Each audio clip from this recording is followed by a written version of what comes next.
మన ప్రభువును రక్షకుడైన యేసుక్రీస్తు శుభనామంలో మీ అందరికీ మా ప్రత్యేకమైన శుభాభివందనాలు. మరి యొక్క రక్షణ మార్గం చాలనందు విశ్వాస శక్తి కార్యక్రమాన్ని వీక్షించుచున్న ప్రియ సహోదరి సహోదరులైన మీ అందరికీ ప్రభువైన యేసుక్రీస్తు శుభనామంలో మీ అందరికీ మా ప్రత్యేకమైన వందనాలు తెలియజేస్తూ ఉన్నాం. నేటి యొక్క దేవుని బిడ్డలారా, మరి యొక్క నూతన సంవత్సరంలో జనవరి మాసంలో మనమందరము సంతోషాన్ని ఆనందాన్ని అనుభవిస్తూ ఉన్నాం. క్రిస్మస్ ఆనందాలని పంచుకుంటూ ఈ నూతన సంవత్సర వేడుకల్లో కూడా పాల్గొంటూ ప్రభువును స్తుతిస్తున్న మన జీవితాల్లో ఈ పండుగలు అన్నీ కూడా నిజమైన పండుగలుగా ఉండాలని యేసుక్రీస్తు ప్రభుల వారు మమ్మల్ని ప్రేరేపించి మరి యొక్క శ్రేష్టమైన కార్యక్రమంలో మన జీవితాల్లో యేసుక్రీస్తు ప్రభు వారు మన జీవితాలకు నిజమైన పండుగ ఏ విధంగా ఇవ్వబోతున్నారనే సత్యాల్ని మాట్లాడాలని మమ్మల్ని ప్రేరేపిస్తూ ఉన్నారు. అందును బట్టి రండి దేవుని బిడ్డలారా, మీ జీవితాల్లో నిజమైన పండుగనిచ్చే యేసుక్రీస్తు ప్రభు వారి జీవము కలిగిన మాటల్ని మీరందరూ కూడా విని బలపడాలని నేను ఎంతో ఆశపడుచు ఉన్నాను. మీ అందరి కుటుంబాల కొరకు మేమును మా సంఘ బిడ్డలను అందరూ కూడా అనుదినము ప్రార్థిస్తూ ఉన్నాం. మీ అందరి జీవితాల్లో ప్రభు అయిన యేసయ్య నిశ్చయముగా నిజమైన పండుగ, నిజమైన సంతోషాన్ని ఇవ్వాలని మేము ఆశిస్తూ ఉన్నాం. మీ ప్రార్థన అవసరతలు మాకు ఫోన్ ద్వారా తెలియచేయండి. నిశ్చయంగా మేము ప్రార్థన చేస్తున్నాం. నేటి యొక్క సమయంలో దేవుని వాక్యాన్ని మనం ధ్యానము చేద్దాం. మొదటిగా నిర్గమకాండ గ్రంథము 10వ అధ్యాయము 9వ వచనము. అందుకు మోషేయు యెహోవాకు పండుగ ఆచరింపవలను గనుక మా కుమారులను, మా కుమార్తెలను, మా మందలను, మా పశువులను వెంటబెట్టుకొని మా పిన్న పెద్దలతో కూడా వెళ్ళెదము అనెను. ఆమేన్. చిన్న ప్రార్థన చేసుకుని వాక్యాన్ని ధ్యానము చేద్దాం. మహిమ కలిగిన తండ్రి, కృప కలిగిన యేసయ్యానికి స్తోత్రాలు. నీ పాద సన్నిధిలో చేరి ఉన్నాం ప్రభువా. ఈ నూతన సంవత్సరంలో, ఈ యొక్క అద్భుతమైన మొదటి మాసంలో అనేకమైన సంతోషకరమైన పండుగ వాతావరణంలో ఉన్నటువంటి నీ బిడ్డలైన వారందరితో మీరేం నేరుగా మాట్లాడండి. పండుగలో ఏ విధమైన ఆశీర్వాదం, ఏ విధమైన దీవెన ఇవ్వబోతున్నావో, నిజమైన పండుగ, నిజమైన ఆనందము నీ బిడ్డల జీవితంలో ఏ రీతిగా నీవు ఇచ్చుచున్నావో నేరుగా మాట్లాడి నీ బిడ్డలను బలపరిచి మీరే మహిమ పొందమని అల్పమునైన నన్ను నీ సిలువ చాటును మరుగుపరుచుకుని నీ బిడ్డలకు కావలసిన నీ జీవము కలిగిన మాటలతో నీ బిడ్డలతో మాట్లాడి మహిమ పొందమని యేసు నామమున అడుగుచున్నాం పరమ తండ్రి. ఆమేన్. దేవుని బిడ్డలారా, నేటి యొక్క అద్భుతమైన ఈ పండుగ కాలంలో యేసయ్య మనందరితో మాట్లాడుతున్న అద్భుతమైన సత్యములు ఏమనగా, పండుగలో ఆయన విమోచన కలుగు చేసి ఆయన ఆరాధించే బిడ్డలుగా చేస్తానని ఆయన మనకు వాగ్దానం ఇస్తూ ఉన్నారు. ఇశ్రాయేలీయులు, మనం చదివినటువంటి భాగంలో ఇశ్రాయేలీయులు ఆ యొక్క ఐగుప్తులో బానిసత్వంలో ఉన్నారు. ఎంతో కష్టాల మధ్యలో ఉన్నారు, కన్నీళ్ల మధ్యలో ఉన్నారు. వారికి పని చేస్తున్నారు కానీ సరైన ఆహారము కానీ సరైన వస్తువులు కానీ లేనటువంటి పరిస్థితులు ఉన్నప్పుడు మోషేను వారిని విడిపించేటువంటి నాయకుడిగా దేవుడు పంపించి వారిని విడిపించటానికి సిద్ధపడినటువంటి వేళల్లో దేవుని బిడ్డలారా, వారితో మాట్లాడుతున్న సత్యములు ఏమిటంటే, మేము మా కుటుంబాలు, మా పిన్నలు, మా పెద్దలు అందరూ కూడా యెహోవాకు పండుగ చేయాలి. ఆ పండుగ ఎలాగున అంటే, మేము ఆయన ఆరాధించడం ద్వారా, ఆయన మహిమపరచడం ద్వారాగా మేము పండుగ చేయాలి గనక మాకు విడుదల కావాలి అని వారు అడుగుతారు దేవుని బిడ్డలారా. కానీ అక్కడ ఫరో ఏమాత్రం కూడా ఒప్పుకోడు. మీరు అలా వెళ్ళడానికి వీల్లేదు, కానీ ఇక్కడే పని చేయాలి, ఇక్కడే కష్టపడాలి, ఇక్కడే మాతో ఉండాలి అని కోరుకుంటూ ఉంటాడు. అపవాది లోకము కూడా అదే నేటి కాలంలో కోరుకుంటూ ఉంది. లోక సంబంధమైనటువంటి పరిస్థితుల నుంచి మనం బయటికి రావాలనుకుంటున్నాం, ఆచారాల నుంచి బయటికి రావాలనుకుంటున్నాం, లోక సంబంధమైన క్రియల నుంచి బయటికి రావాలనుకుంటున్నాం. కానీ సాతాను ఏమాత్రం ఇష్టపడటం లేదు. ఫరో వలె మనుషులందరినీ ఆ బానిసత్వంలోనే బంధించాలని చూస్తూ ఉన్నాడు. కానీ ఈ నిజమైన పండుగ మీకు ఎప్పుడు అంటే, ఈ లోక బానిసత్వం నుండి, పాపము నుండి, బానిసత్వం నుండి విడుదల పొందినప్పుడే మీరు నిశ్చయముగా నిజమైన పండుగ చూస్తారు, నిజమైన ఆనందం చూస్తారు. అందుకనే మోషే ప్రయాసపడ్డారు. అక్కడ 10 అద్భుతాలు చేశారు. ఆ విధంగా వారిని ఎర్ర సముద్రాన్ని పాయలుగా చేసి ఆ కనాను పట్టణానికి అందరినీ తోడుకొని వెళ్ళారు. అలాగనే ఈ రోజున కూడా మన తండ్రిని యేసే మనం కోరుకునేది అదే. ఈ లోకమనే బానిసత్వం నుండి మీరు బయటకు రావాలి, లోకమనే పాపంలో నుండి మీరు బయటకు రావాలని మన ప్రభు అయిన యేసయ్య మన పట్ల ఆయన కోరుకుంటూ ఉన్నారు. కనుక దేవుని బిడ్డలారా, ఈ యొక్క బానిసత్వంలో నుండి బయటకు వచ్చిన వారి జీవితాల్లో ఒక సంశయం ఉంది, ఒక సందేహం ఉంది. అయ్యో, నా ప్రభు ఎప్పుడు నన్ను దీవిస్తాడు? సంవత్సరాలు గతిస్తూ ఉన్నాయి, సంవత్సరాలు వెళ్ళిపోతూ ఉన్నాయి, ఆయన ఆరాధిస్తున్నాను, ఆయన మహిమపరుస్తున్నాను, కానీ నా జీవితంలో ఇంకా ఆ కష్టాలు కన్నీళ్లు నన్ను శోధిస్తూనే ఉన్నాయని ఎంతగానో బాధపడేవారున్నారు నా ప్రియ బిడ్డలారా. కానీ ఆ తండ్రి అయిన దేవుడు మనందరితో మాట్లాడుతున్నారు. కొంచెము కాలము తరువాత నేను మిమ్మల్ని హెచ్చించబోతున్నాను, నేను మిమ్మల్ని దీవించబోతున్నాను, నేను మిమ్మల్ని ఆశ్రయించబోతున్నాను. ఆ కొంచెము కాలం ఒప్పుగా పట్టాలి దేవుని బిడ్డలారా. ఆ కొంచెము కాలం ఒప్పు పట్టలేకపోతే మన జీవితంలో మనం ఏమీ పొందుకోలేము దేవుని బిడ్డలారా.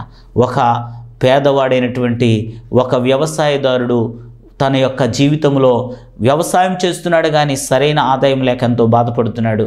అతనికి ఎవరో ఒక సలహా ఇచ్చారు.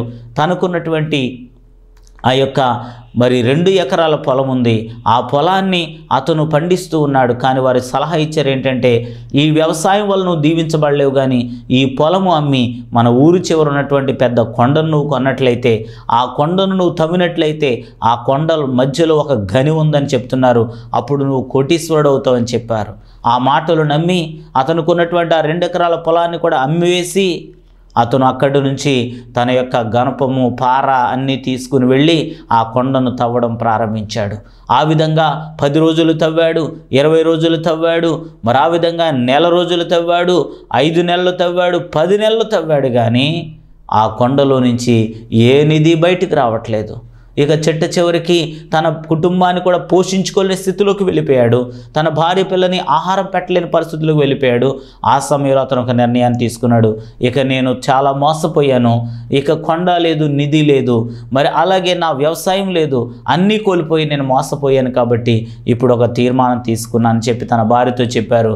అమ్మా, ఈరోజు నేను తవ్వడానికి వెళుతున్నాను, వస్తే నేను నిధితో వస్తాను, లేనట్లయితే నేను ఇక రాలేనని చెప్పి అతను వెడుతూ ఒక పురుగుల మందు ఒక చిన్న బాటిల్ కొనుక్కుని దాన్ని కూడా తీసుకుని వెళ్ళాడండి.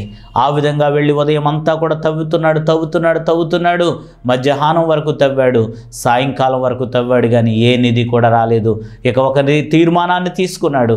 ఏమని అంటే, ఇక నేను బ్రతకడం వేద్దాం, నేను బ్రతికి ఉండి కూడా నా భార్య పిల్లలను పోషించలేను, కాబట్టి ఈ పురుగుల మందు సేవిస్తానని చెప్పి ఆ గుణపాన్ని కోపంతో ఒక్కసారిగా ఒక పోటు పొడిసి ఆ యొక్క తవ్వుచున్న చోటన మరి తన యొక్క బాటిల్ తీసుకుని ఆ పురుగుల మందుని తాగివేసి అక్కడికే నొగర్లు కక్కుకుంటూ పడిపోయాడు.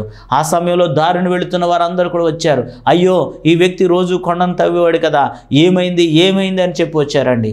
ఆ సమయంలో అతను నొగర్లు కక్కుతున్న వేళల్లో ఆ సామాన్లన్నీ సర్దుతున్నారు. ఎవరో ఒక వ్యక్తి వచ్చి గబగబా ఆ గుణపాన్ని లాగి సామాన్లన్నీ తీద్దామని చెప్పి ఆ గుణపాన్ని గట్టిగా బయటకు లాగేటప్పటికల్లా ఆ గుణపం వెంబడి గని బయటకు వచ్చిందండి, బంగారు నిధి బయటకు వచ్చిందండి.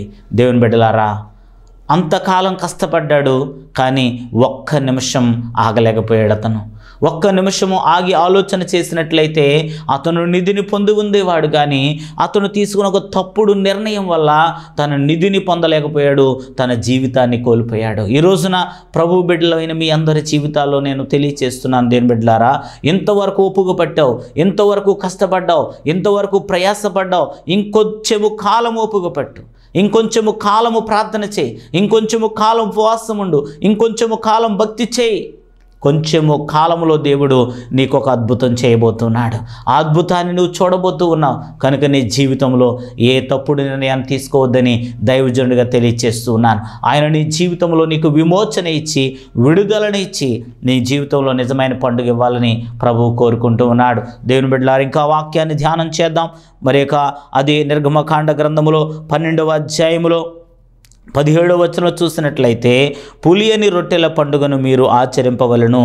ఆ దినమందే నేను మీ సమూహములను ఐగుప్తు దేశంలో నుండి వెలుపలికి రప్పించిదిని గనుక మీ తరములన్నిట ఈ దినమును ఆచరింపవలను, ఇది మీకు నిత్యమైన కట్టడగా ఉండును. ఆమేన్. దేవుని బిడ్డలారా, దేవాతి దేవుడు చెప్తున్నటువంటిది ఏంటంటే, పండుగలో ఈ పస్కాను మీరు ఆచరించాలి, సంహార దూత నుండి రక్షణ పొందాలి. ఇక్కడ పులియని రొట్టెల పండుగ అనేటువంటిది నిత్యమైన కట్టడగా ఉండాలని తండ్రి అయిన దేవుడు వారికి బోధిస్తూ ఉన్నారు. ఎందుకనగా ఈ యొక్క పులియని రొట్టెల పండుగ అనేటువంటిది అక్కడ సంహార దూత వచ్చి వాళ్ళు మొదటి కుమారుల్ని, మొదట పుట్టిన వారినందరినీ హతమారుస్తున్నప్పుడు వారు పస్కా బలి పశువును వధించి ఆ రక్తాన్ని వారు కమ్ములకు, ఆ యొక్క గుమ్మము యొక్క కమ్ములకు రాసినప్పుడు వారికి అద్భుతమైనటువంటి విడుదల కలిగినట్లుగా ఏ యొక్క సంహార దూత వారిని తాకలేదు. దేవుని బిడ్డలారా, అలాగే మన జీవితాల్లో కూడా యేసు రక్తం మన గుమ్మాలపై ఉన్నప్పుడు, మన జీవితాల మీద ఉన్నప్పుడు, మన కుటుంబాల మీద ఉన్నప్పుడు ఏ సంహార దూత మిమ్మల్ని తాకదు. అప్పుడు మీరు నిశ్చయంగా సంతోషకరంగా నిశ్చయముగా నిజమైన పండుగను చేసుకుంటారు. కనుక ఆ సంహార దూత నుండి విడిపించినటువంటి దేవుడు అనేకులను రక్షిస్తూ ఉన్నారు. మా యొక్క సంఘములో కూడా మేము సభలు ఏర్పాటు చేస్తున్న వేళల్లో మొదటి రోజునే ఒక కుమారుడు మరి యొక్క భయంకరమైనటువంటి పురుగుల మందు సేవించాడు. ఆ సమయంలో అతని కొరకు ప్రార్థన చేశాం. అతను అది రెండవసారి తాగాడు. ప్రభువా, ఇతన్ని రక్షించాలి, ఈ సభలకు ఆటంకం రాకుండా నీవు అతన్ని రక్షించాలని చెప్పి ఆ యొక్క వెంకటేష్ అనే కుమారుడు కొరకు మేము ప్రార్థన చేసినప్పుడు ఆ తండ్రి అనే దేవుడు ఆశ్చర్యకరంగా అతను బ్రతికించారు. ఆమేన్, హల్లెలూయా. అపవాది అయితే సంహరించాలని చూశాడు, అపహరించాలని చూశాడు, చంపివేయాలని చూశాడు. కానీ దేవుని బిడ్డలారా, తండ్రి అయిన యేసయ్య మా ప్రార్థన ఆలకించి ఆ బిడ్డను రక్షించిన వారై ఉన్నారని ప్రేమతో మీకు మనవి చేస్తూ ఉన్నాం. కనుక మీరు కూడా నమ్మండి, సంహార దూత నుండి మన బిడ్డలను రక్షించేది మన యేసుక్రీస్తు ప్రభువారు. మూడవదిగా చూసినట్లయితే మార్కు శుభవార్త 14వ అధ్యాయము 12వ వచనాన్ని మనం చూసినట్లయితే దేవుని బిడ్డలారా, పులియని రొట్టెల పండుగలో మొదటి దినమున వారు పస్కా పశువును వధించినప్పుడు ఆయన శిష్యులు, నీవు పస్కాను భుజించుటకు మేము ఎక్కడికి వెళ్ళి సిద్ధపరచనని కోరుచున్నావని అడుగగా 15వ వచనం మనం చూసినట్లయితే, అతడు సామగ్రితో సిద్ధపరచబడిన గొప్ప మేడగది మీకు చూపించును, అక్కడ మన కొరకు సిద్ధపరచుడని చెప్పి తన శిష్యులలో 2 అక్కడికి పంపెను. దేవుని బిడ్డలారా, ఇక్కడ పస్కాకు పండుగకు సిద్ధపాటు చేసేటువంటి దేవుడు మన దేవుడు. ఈ రోజున ఈ పండుగ వాతావరణంలో నీవు కూడా ఏమీ సిద్ధం చేయలేకపోతున్నావా? నీ ఇంటి కొరకు, నీ బిడ్డల కొరకు ఏమీ సిద్ధము చేయలేని పరిస్థితుల్లో ఉన్నావా? నీ కుటుంబ సభ్యులందరూ కొన్ని క్లిష్ట పరిస్థితుల్లో ఉండి సిద్ధపాటు లేదని చింతిస్తూ ఉన్నావా? ఆ రోజున శిష్యులు కూడా అలాగే చింతపడ్డారు. మనం ఎక్కడ సిద్ధపాటు చేయాలి?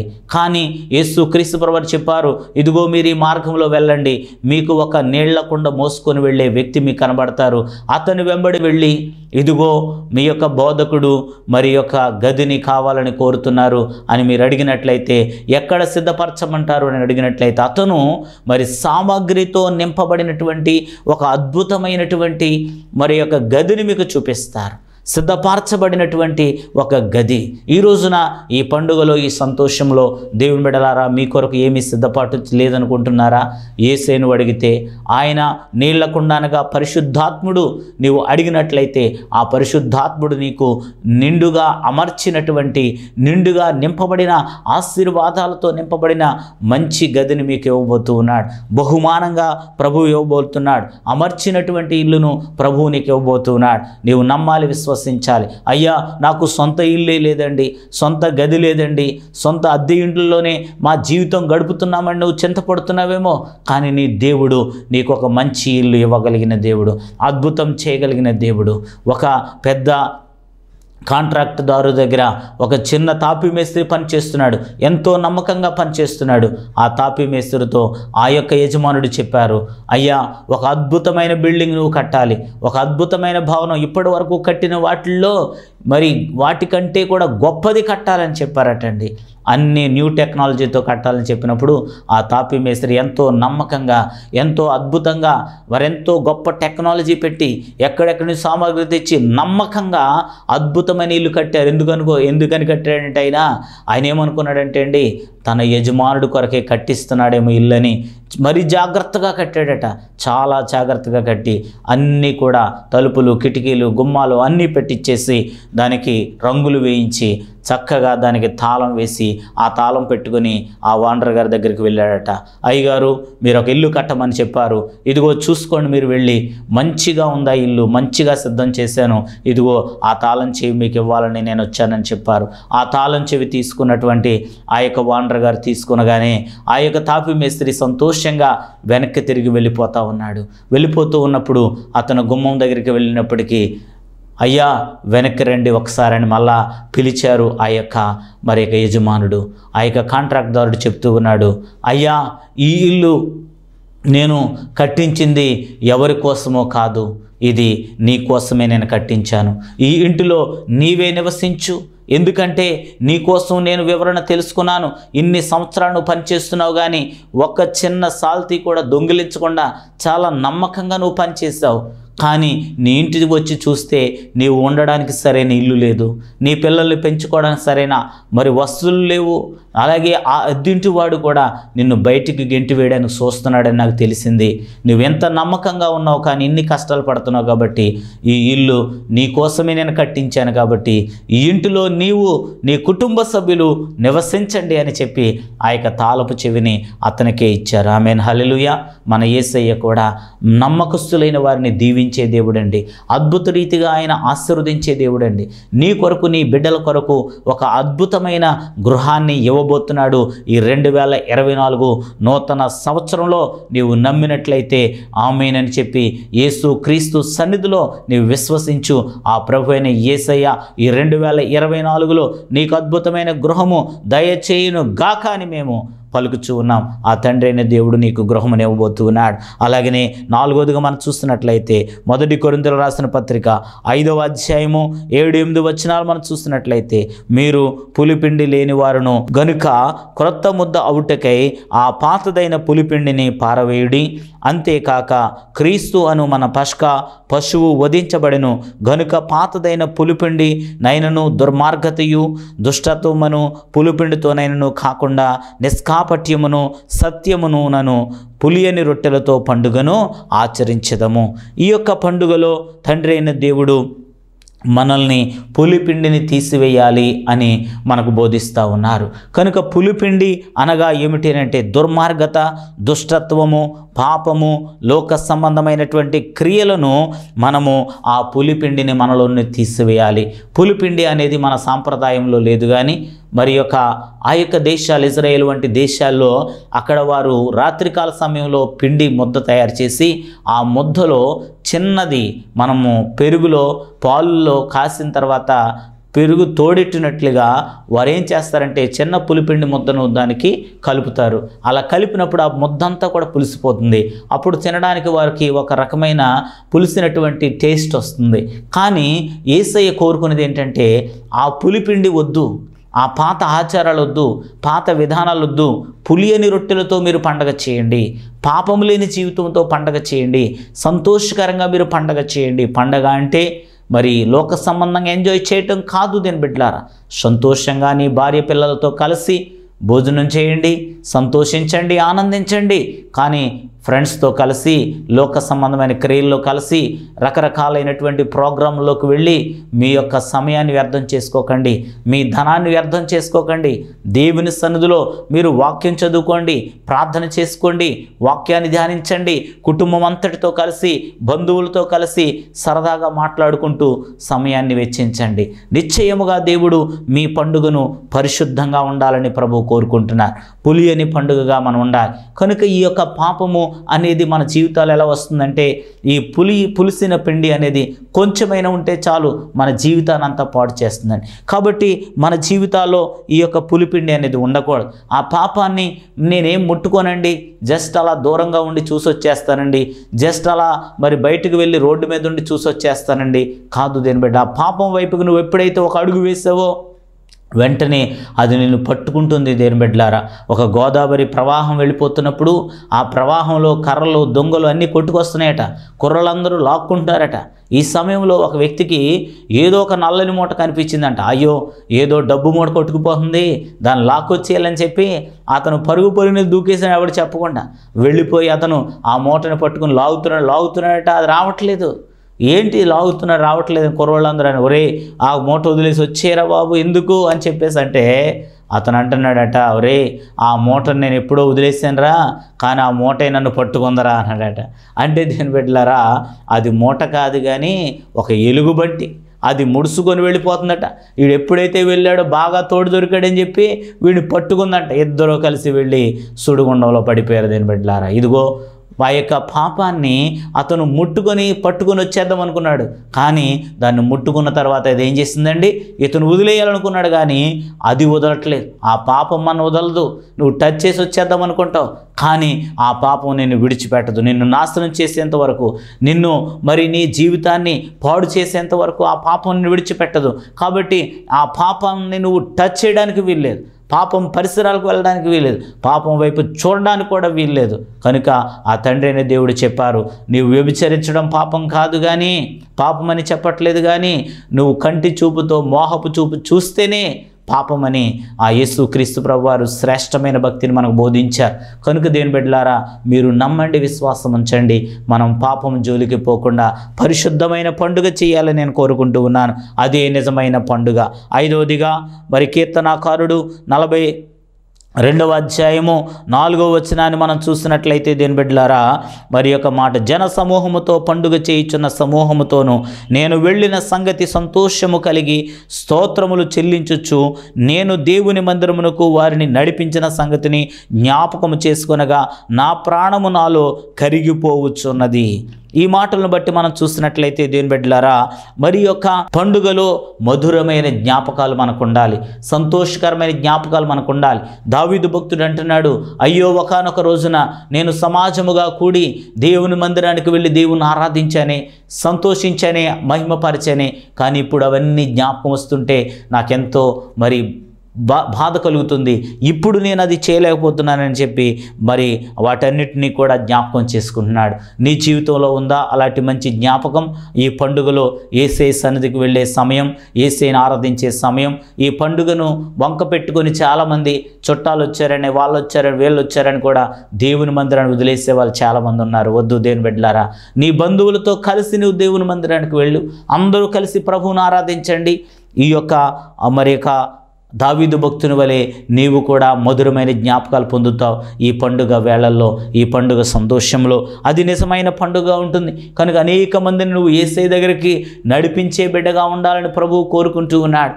తద్వారాగా నీకు పరలోక రాజ్యంలో గొప్ప ఆధిక్యత కలగబోతూ ఉంది. పరలోక రాజ్యాన్ని వెళ్ళిన తర్వాత ఒక పాస్టర్ గారు మరి 400 మంది సంఘాన్ని రక్షించిన దైవజనుడు వెళితే ఆయనకి మరి తండ్రి అయినటువంటి దేవుడు ఆయనకి ఏం చేశారంటండి, మరి 100 నక్షత్రాలు కలిగిన కిరీటాన్ని పెట్టారట. అదేంటి, నేను 400 సంఘాన్ని కలిగాను కదా, 100 నక్షత్రాలు పెట్టారేంటి నాకు అని చెప్పి అనుకుంటున్నాడట. ఒక ముసలావిడి అదే సంఘంలో ఉన్న వ్యక్తి వచ్చారట, ఆమెకి 300 నక్షత్రాలు పొదిగిన మరి కిరీటాన్ని పెట్టారట. వెంటనే ఆయన అడిగాడు, ప్రభువా ఇదేంటి నాయన, నేను 400 మంది రక్షిస్తే నాకు 100 పెట్టారు, ఆయనకు మావిడికి 300 పెట్టారంటే, దైవజనుడా నీ వాక్యాల ద్వారాగా, నీ పాటల ద్వారాగా, నీ సందేశాల ద్వారాగా 100 మంది రక్షించబడ్డారు. కానీ ఆమె తన గుడిసెలో ఉండి కన్నీరుతో ప్రార్థన చేసింది కాబట్టి 300 మంది రక్షించబడ్డారు. ఆమేన్, హల్లెలూయా. ఈ రోజున ఆ వృద్ధురాలు 300 మంది రక్షించడానికి కారకులైంది. ఈ రోజున నిజమైన సంతోషం, నిజమైన పండుగ ఏంటో తెలుసా? అనేక మంది నువ్వు రక్షణలోకి నడిపించినప్పుడు, అనేక మంది నువ్వు ప్రభువు దగ్గరికి నడిపించినప్పుడు అదే నిజమైన సంతోషం దేని బిడ్డలారా. కనుక మీరును కూడా అనేక మందిని ప్రభు దగ్గర నడిపించేవారు ఉండాలని నేను కోరుకుంటూ ఉన్నాను. 6వదిగా మనం చూసినట్లయితే దానియేలు గ్రంథము 7వ అధ్యాయము 25వ వచనాన్ని మనం చూసినట్లయితే, ఆ రాజు మహోన్నతునికి విరోధముగా మాట్లాడుచు మహోన్నతుని భక్తులను నలగొట్టుచు అతడు పండుగ కాలములను న్యాయ పద్ధతులను నివారణ చేయబూనుకొనును. వారు ఒక కాలములు అర్ధకాలము అతని వశమున నుంచబడుదురు. దానియేలు కలిగినటువంటి ఈ పండుగలో జరగబోతున్నటువంటి విషయాలను గురించి ఆయన పొందినటువంటి ఒక దర్శన భాగ్యాన్ని మనం ఇక్కడ చదువుతూ ఉన్నామండి. అక్కడ మనం చూస్తాం 4 జంతువులను గురించి రాయబడింది. మొదటిది సింహమును పోలి పక్షిరాజు రెక్కలు కలిగి ఉంటుంది. రెండవది ఎలుగుబంటిని పోలి ఉంటుంది దేవుని బిడ్డలారా. అయితే దేవుని బిడ్డలారా, మూడవదిగా చిరతపులిని పోలినటువంటిది. ఇప్పుడు మనం చదువుకున్నది ఏంటంటే 4వదిగా ఒక మరి భయంకరమైనటువంటి జంతువుగా ఉన్నది. దీనికి 10 కొమ్ములు ఉన్నాయి. 10 కొమ్ములలో ఒక 3 కొమ్ములు మరి ఊడిపోయే విధంగా ఒక కొమ్ము వచ్చింది. అది మరి ఈ యొక్క అంత్యక్రీస్తు. ఆ అంత్యక్రీస్తు అనబడినటువంటి ఈ యొక్క చిన్న కొమ్ము ఏం చేస్తుందంటే, కాలము అనగా 1 సంవత్సరము, కాలములు అనగా 2 సంవత్సరములు, అర్ధకాలం అనగా మరి సగం సంవత్సరం, ఈ విధంగా 3.5 సంవత్సరాల కాలము వారికి మహాశ్రములు. 3.5 సంవత్సరాలు మనకి పరలోకంలో విందు జరగబోతూ ఉందండి. కాబట్టి దీని బిడ్డలారా, ఇలాంటి మర్మములతో కూడిన అనేకమైన సత్యాలను కూడా రాబోయే కాలంలో మనం ధ్యానం చేయబోతున్నాం. కాబట్టి ఆ పండుగలో అతను అనేక మందిని హింసించబోతూ ఉన్నాడు, బాధించబోతూ ఉన్నాడు. కనుక ఎలాంటి సత్యాల్లో కూడా ఆ తండ్రి అయిన దేవుడు మనల్ని కాపాడబోతూ ఉన్నారు.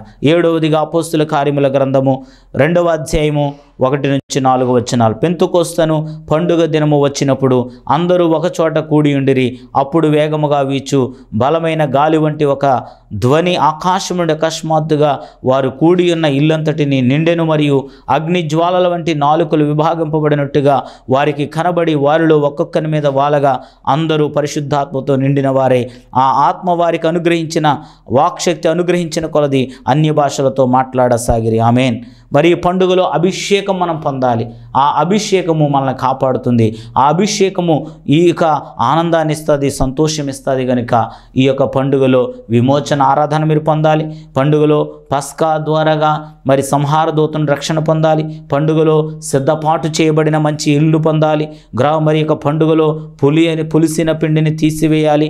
పండుగలో మధురమైన జ్ఞాపకాలు మీరు పొందాలి. పండుగలో మరి నిలుపుదల అనబడినటువంటి దాన్ని కూడా గ్రహించాలి. పండుగలో అభిషేకాన్ని మీరు పొందాలి. అట్టి దేవుని కృప దేవాతి దేవుడు నిజ పండుగ మీకు ఇచ్చి ప్రభు దీవించునుగాక. చిన్న ప్రార్థన. దయగలిగిన దేవా, కృప కలిగిన తండ్రి, నీ బిడ్డలైన వారి జీవితాల్లో నిజమైన పండుగ దయచేయండి, నిజమైన ఆనందము దయచేయండి, నిజమైన సంతోషం దయచేయండి అని ఆ ప్రభు మీద నువ్వు ఆధారపడితే ఆ ప్రభు నీ జీవితంలో నిశ్చయముగా నిజమైన పండుగ ఇవ్వబోతున్నారు. కనుక ఆ ప్రభు మీద మనం ఆధారపడి ప్రభు వైపు మనం చూద్దాం. నీవున్నావన్న ఒకే ఒక్క నిరీక్షణ నన్నీ లోకంలో బ్రతికిస్తుంది యేసయ్యా. తోడున్నావన్న ఒకే ఒక్క నమ్మకము నా బ్రతుకును ముందుకు నడిపిస్తుంది యేసయ్యా. బ్రతుకే బరువైనా ఎదకు భారమే అయినా పరిస్థితులేవైనా ప్రాణం పోయే దశయైనా నీవున్నావన్న ఒకే ఒక్క నిరీక్షణ నన్నీ లోకంలో బ్రతికిస్తుంది యేసయ్యా. వేదనలే ఎటు చూసినా శోధనలే ప్రతి క్షణమున ప్రాణము కృంగిపోయే ఆవేదన పరుపు తేలిపోయే కన్నీటి రోదన. ఏ క్షణమున ఏమి జరుగునో ఏమో తెలియక భయము గుప్పిట్లో బరువు బందీ అయినా బాధ్యతల బరువులు చూసి బెంగపడినా లోకమనే సంద్రాన ఏకాకిగా మిగిలిన నీవున్నావన్న ఒకే ఒక్క నిరీక్షణ నన్నీ లోకంలో బ్రతికిస్తుంది యేసయ్యా. అవును నా ప్రియ బిడ్డ, యేసయ్య నీకున్నారు గనుక నీ జీవితంలో నిజమైన పండుగ కలుగును గాక అని ప్రార్థిస్తూ ఉన్నాం. సమస్యల విడుదల కలుగును గాక, శోధన విడుదల కలుగును గాక. నూతన సంవత్సరంలో నూతనమైన నిజమైన పండుగ మీ జీవితాల్లో ప్రభు అయిన యేసయ్య దయచేసి మిమ్మల్ని దీవించి ఆశీర్వదించును గాక అని యేసయ్య ప్రశస్తమైన నామములో అడిగి వేడుకొని పొంది ఉన్నాం మా పరమ తండ్రి. Amen. May God bless you all. దేవుడు మీ బహుగా దీవించి ఆశీర్వదించును గాక. Amen. Thank you. Praise the lord.